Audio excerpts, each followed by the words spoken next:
Little Red's Secret Sauce, retold by Blaine Jeffries, illustrated by Nora Vutis.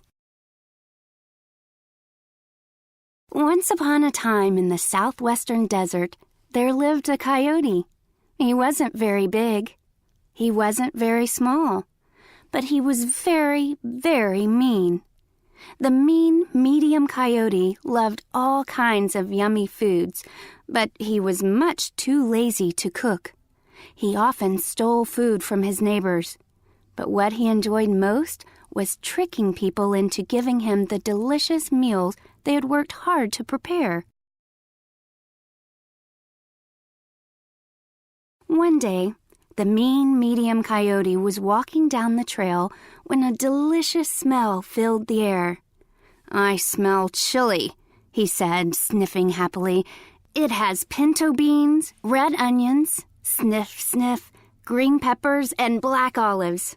Only one person in the Southwest makes such a tasty chili." That person was Little Red. Her spicy chili was her best dish. The coyote stopped Little Red as they passed on the trail. "Where are you going in the desert with a pot of chili?" asked the coyote. Then he thought to himself, "How can I get some?"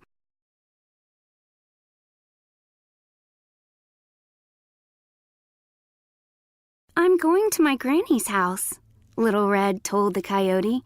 "She's sick in bed with a fever. My spicy chili will help her sweat it out." The mean, medium coyote's mouth watered from the smell. He wanted that spicy chili. He needed that spicy chili. So he came up with a really mean plan. "I will take Granny's place." To make sure he would arrive at Granny's house before Little Red, he told her about a shortcut through the desert. But the shortcut was really a long cut.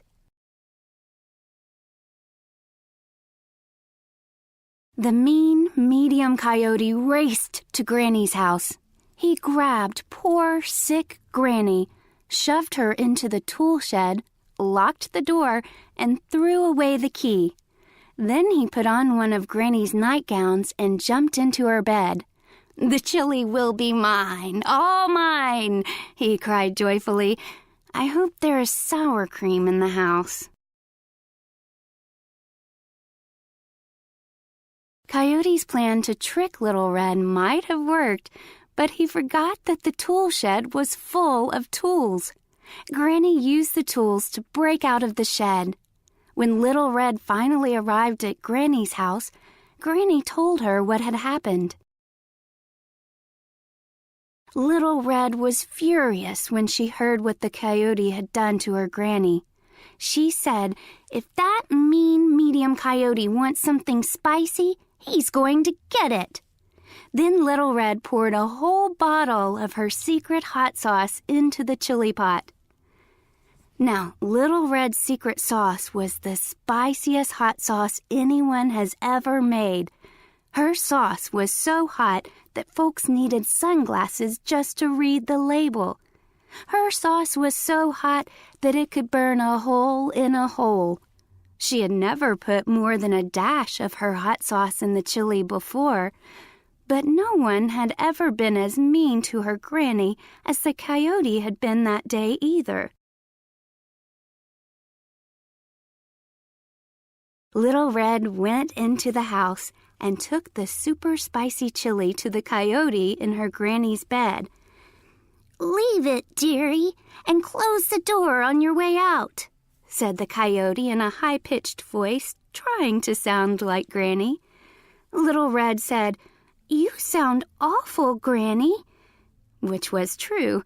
"It must be my sore throat," said the coyote. "I thought you had a fever," said Little Red. "That too," added the coyote. "And what happened to your feet? They're so big." "It's the heat. It makes them swell up like balloons." "And what a big nose you have." "The better to smell your chili with." And what a big mouth you have. The better to eat your chili with. Well, I hope you have a big appetite, said Little Red as she spooned up a mouthful of her super spicy chili. The mean medium coyote smacked his lips. Then he thought of something. Shouldn't you heat it up first? He asked.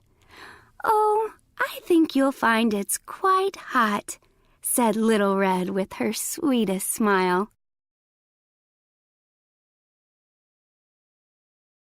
The coyote grabbed the spoon and the pot of chili. He was too greedy and selfish to ask Little Red if she wanted any.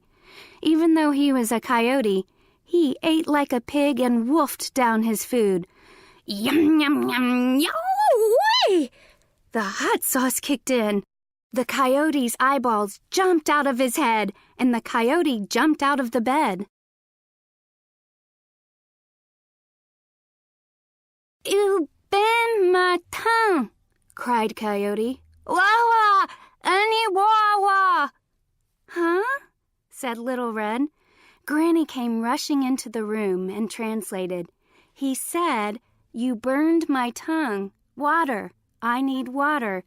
Yes, cried Coyote. Wah-wah! Peas!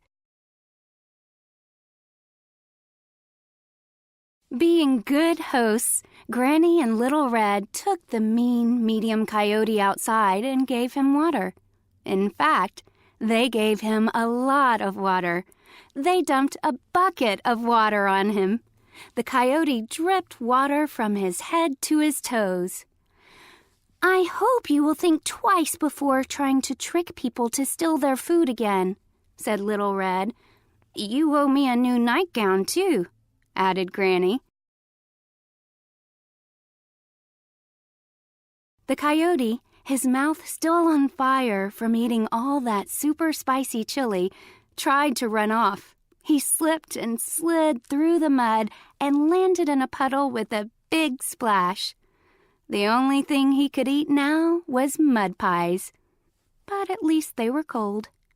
As for Granny, she didn't get to eat any of Little Red's famous chili that day, but she felt much better after seeing what happened to the mean medium coyote. Laughter really is the best medicine.